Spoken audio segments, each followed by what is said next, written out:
right, let's take a quick break and bring you this news. The Minister of State for Petroleum, Timipre Sylva, is set to hold a State House briefing in Abuja, actually right now. The minister is briefing the press on the current status of the federal government's plan on PMS subsidies as regards to the implementation of the Petroleum Industry Act. Now let's cross to the federal capital for the ongoing briefing. Potential for supply disruption with its resultant effect on the economy. Consequently, it provides for a window of 6 months from the effective date for government to request the services of NNPC Limited as supplier of last resort. This is to forestall supply disruptions and guide market readiness preparatory to migration to the deregulated pricing regime. With assent by the President on August 16, 2021, the PMS subsidy removal was therefore expected to take place effective February 16, 2022. However, following extensive consultations with all key stakeholders within and outside the government, it has been agreed that the implementation period for the removal of the subsidy should be extended. This extension will give all the stakeholders time to ensure that the implementation is carried out in a manner that ensures all necessary modalities are in place to cushion the effect of the PMS subsidy removal, in line with prevailing economic realities. The President assures that his administration will continue to put in place all necessary measures to protect the livelihood of all Nigerians, especially the most vulnerable. Thank you, distinguished ladies and gentlemen. There is already a provision in the law, but because Mr. President is a very human president and is concerned for the plight of our people, especially the less privileged, he believes that the impact that removal of subsidy will have on the vulnerable, poor and vulnerable Nigerians should be mitigated. And he believes that certain structures must be put in place prior to the removal of subsidy. All those structures are not right now in place. One of those is to ensure that the refineries are working, and you are all aware that steps are being taken for all refineries to be functional very soon. The Dangote refinery is expected to come on stream at the end of this year. All our refineries, the Port Harcourt refinery, is expected to be performing at a certain capacity, not full capacity, by end of this year. There are some modular refineries that are also going to come on stream later this year. Also, there is discussion of introducing an alternate fuel for cars in the form of autogas. And somebody asked what has happened since launching. A lot has gone on there. In fact, even today, if you had noticed, I briefed Mr. President on the progress that has been made on autogas. We are hoping that in March or April, the conversion processes will begin. We promise that 1 million cars will be converted initially, and of course a corresponding amount of filling stations, gas filling stations, will also be built. That is in progress, and I want to assure you that it will happen very soon. That also has to be in place before we say, okay, we want to take out subsidy. We're also looking at palliatives. The Honorable Minister of Finance and her team are looking at possible palliatives for Nigerians as well. So because all this have to converge before we announce the complete removal of subsidy, because Mr. President especially wants us to ensure that this doesn't have too much impact on the people, we are now extending the time for subsidy removal. I will not want to specifically mention the time of extension, because that will be a product of a discussion with the National Assembly, because it is likely to involve an amendment of the PIA to extend the time. And I always do not want to preempt what time frame the National Assembly will allow. But definitely at this moment, fuel subsidy is not on the cards. Or fuel subsidy removal is not on the cards. Also, somebody asked about the auto gas policy, where we are on it. I have almost said that we have discussed with countries, discussed with original equipment manufacturers that are willing to come to Nigeria to set up. And they are actually willing also to give us 50% of the funding.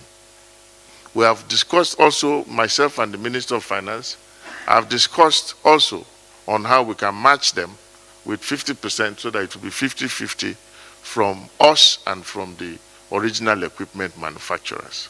That discussion is already concluded, so it is not an ongoing discussion. I just needed to get Mr. President's final steer on it today.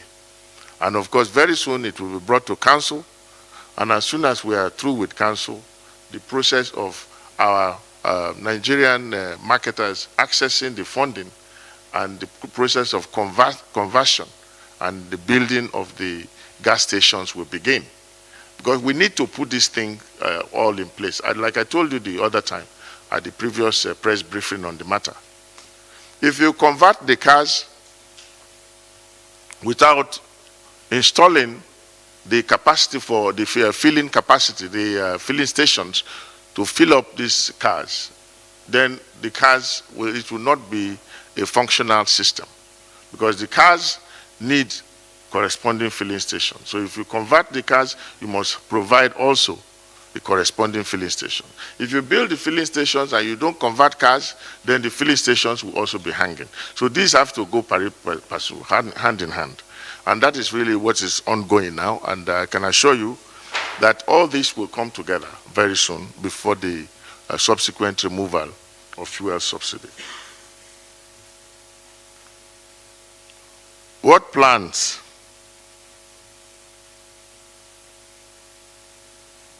What plans for the refineries? Of course, you are also aware that the refineries, the rehabilitation of the refineries are ongoing. I already said that. Dangote refinery is already on, and we are hoping that by end of this year, the refineries will be functional, at least to a great extent, not necessarily at the nameplate capacity, but it will at least, Port Harcourt refinery especially, will be producing. And we are also expecting that Dangote refinery will also have come on stream. Final question was on labor. Engagement with labor. Of course, this will continue. This is an ongoing process. We want to start. We've been engaging labor for a long time now, if you are aware. And that engagement will be ongoing. I would just want to stay here that maybe I will get the JMD and other people to make some comments, but it's a developing process, and maybe by July 2022 we'll be able to get back to you and give you additional developments from here. Thank you, distinguished ladies and gentlemen. All right, then let's quickly go back to the Minister of State for Petroleum Resources. He's reacting now to more questions. Let's take a listen. I also noticed last night, I remember very well when I was passing by a filling station, I noticed some queues building up. But this is not natural. You know, when people are expecting a certain policy direction, people tend to want to take steps against it. Some want to profiteer, and of course they try to begin to hoard. Some people also want to make sure that they stock enough PMS in their homes, so that whenever there is this announcement, they will be able to have enough in storage. So all that will inform the reason for this panic buying and, of course, panic hoarding. But that is why government has to come out to make things very clear to you that this is not on the cards. We are not contemplating this policy direction. That's why we want to just ensure that our people know that they can just remain calm and don't have to hoard or do any panic buying, that we don't intend to remove subsidy now. So that's why we actually are making this announcement at this point. Somebody asked about legality. Of course, I already mentioned that. We also see the legal implications. There is a provision, a 6 months provision in the PIA, which will expire in February. And that's why we are coming out to say, look, before the expiration of this time, this is what we intend to do. And if you listen carefully, I also mentioned to you that we engaged the legislature. Or we believe that this will go to the legislature we will apply for some amendment of the law so that we will still be within the law. We are proposing an 18-month extension, but what the National Assembly is going to approve will be up to them. We will approve an 18-month extension. We will propose an 18-month extension, and then, of course, it's up to the National Assembly to look at it and then pass the amendment as they see fit. Somebody asked if it is because of the elections. Of course not. As I told you, first it's just the human face of the government and the president especially. He wants certain structures to be in place, and he insists that if we want to remove subsidy, we must make sure that we put every measure in place to protect the suffering masses of Nigeria. That is the president's insistence. So we are now taking steps to ensure that these processes are in place. And this now gets into the labor engagement that we are talking about. We are already talking with labor, and our discussion with labor is also around these palliatives and mitigations. So all this will have to come together. That's why we decided at this time, especially since we are running against time, with the legal time frame approaching very quickly, we thought we should come to you and let you know that we are taking steps to amend the law and to ensure that we are within the law. And let me also say this, because somebody mentioned here the possibility of gradual increase. That is not on the table as well. We are going to come back to you. I told you that by July 2022, we'll be in a position to come back to you and to explain how far we have gone. But gradual increase, whatever, or any increment, whatever, guys, is not on the table at this time. Yeah, you want to say something?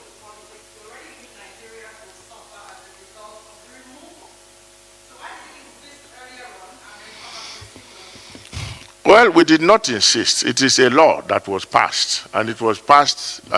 You see, every law is not cast in stone, my friend. Every law, usually when you start operating a law, you now begin to see some issues that need to be adjusted. Even an architect, when he designs a house, doesn't have to build a house the way it's designed. Look, I'm telling you that everybody, look, an architect, for example, gets the design of the site, and he designs according to the site. But when he gets to the site, to actual construction, he can see need to adjust, to make some adjustments. That's what we are doing, and I think we are very well within the ambit of what is needful to do. Even sometimes your barber, when he wants to cut your hair, he has to look at the shape of your head very well and adjust the hairstyle. So, in fact, no law is cast in stone. So we are now trying to see how we can rejig the law. This is not going to be the only amendment of the PIA. You all remember that a few months ago, Mr. President already proposed some amendments. This is not the first amendment. So why are you very particular about this amendment? Mr. President already proposed some amendments of the law. He has now, we are going to propose this amendment. There might be other amendments that will be proposed because that is the way the law is. I mean, we will continue to adjust it as we see fit, as we operate it.